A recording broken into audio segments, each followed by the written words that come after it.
On this week's boiler tip, we're going to look at the studs on our boiler.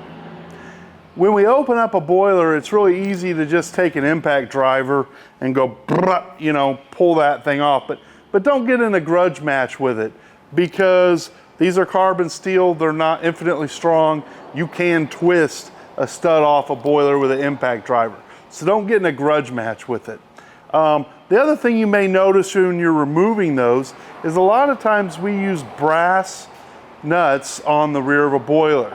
And actually, I've heard a lot of wild theories about how that's going to slow an explosion and make something safer if something goes wrong. Nah. The brass nuts on a boiler are just to protect these studs, because we're opening this up every year.